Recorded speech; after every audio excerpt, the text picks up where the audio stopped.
Hello everyone, welcome back to our channel. Hope you have a wonderful day. In today's video, we're going to talk about the 4% rule.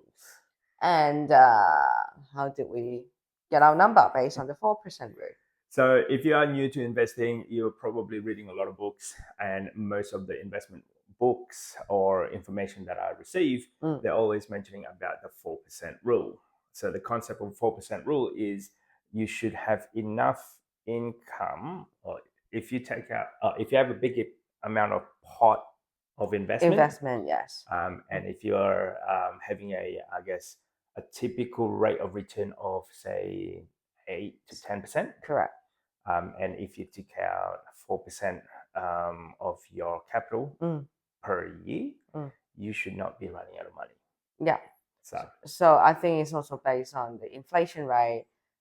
But current inflation rate in Australia, I don't know, it's way too high. I have no so idea. just assume using the old golden 4% rule. Just as a general benchmark. So give you an understanding, a typical for us anyway, we work on, let's say, $1,000 per week. Oh, but before that, you have to have your, like, you're not renting, or you do not have a personal debt. No, you don't do have not have any mortgage. debt. No, you don't have mortgage. This is based on our lifestyle, because that's where we're at, and we don't go out like extravagant expenses. We rarely go out for meals anyway. Maybe except for today. On that special occasion. Yes. So that's the there's a lot of steps in order for you to understand that. Number one would be being frugal, start investing, compound interest. How do you work it out? How to budget, how to eliminate your debt. All of those things comes to apply before you even understand. Well, for me anyway, before I understand the 4% rule. Yep. So we're applying all of those throughout our journey in order for us to be financially free. So the 4% rule for us. This is not for us. More like this is a general overview. Yep. So first of all, you have to calculate how much do you need once you want to be financially free. You don't have debt, your house paid for. That's the main thing, because we realize like the house is the highest expenses. The highest capped product if you have a mortgage. Yes. Yeah. So I understand why there are so many people now, like, slowly they can't afford a big mortgage. They go for a smaller house, build a tiny house, because smaller home has less expenses, less maintenance. Yes. Less even repair alone, it'll be a lot cheaper compared to a bigger house. And it's a lot cheaper to build. Yeah. Right. So I understand why people they just don't want to have that stress level for mortgage. Then that's why. But do whatever it takes, pay off the mortgage, then go for the 4% rule.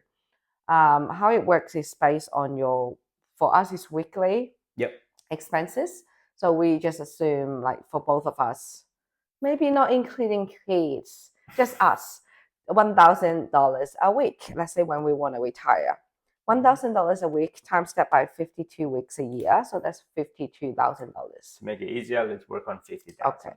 Then based on 1 year, you need $50,000, and then you divided that number by 4%, divided 0.04 equals $1.25 million.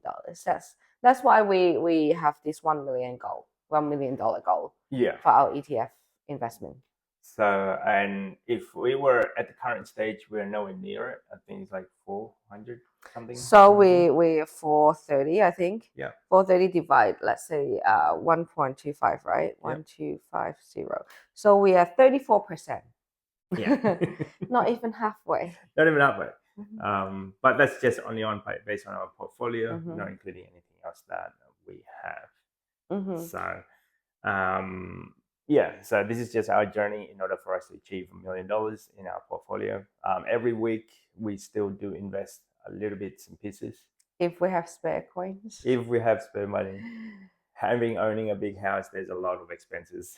Yes, sudden expense. Especially during summer. Well, I think it's because we haven't gone through the whole entire 12 months in here, and we haven't experienced what it feels like during summer. winter, or we did experience winter. Yeah, so winter we didn't have much expenses. Garden was easy. We don't have to turn on aircon. But summer hit, and yeah, well, our savings like draining. Yeah. Mm. But yeah, that's just based on, I guess, a basic Mm. concept of the 4% rule. But like, it doesn't make any sense if you try to start your 4% rule if you still have debts. Correct. So there are many steps before you have to do the 4% route. So you clear your personal debt. Yep. Any credit cards, any car loans, anything that you owe to other people. Car loan, student loans, Yeah. pay them. Any loans. Credit card loan, The pay it second off. one.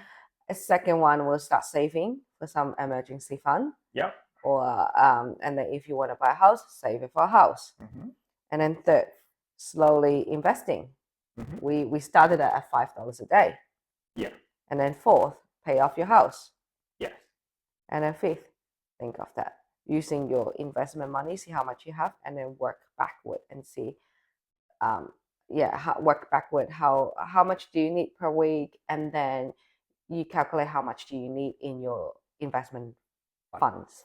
So this is not including your superannuation fund or 401k. No, because we can't take it out till like 65. Yeah, 65, somewhere in the 60s, and we don't want to work until that time. So we don't calculate that in our 4% rule. More like we're only calculating based on liquid asset that we can do it right now in case of emergency. Yep. But yeah. Hopefully this helps. I mean, this is a short video. If you like this type of content, guys, don't forget to subscribe, comment. See you next time. Bye. Bye.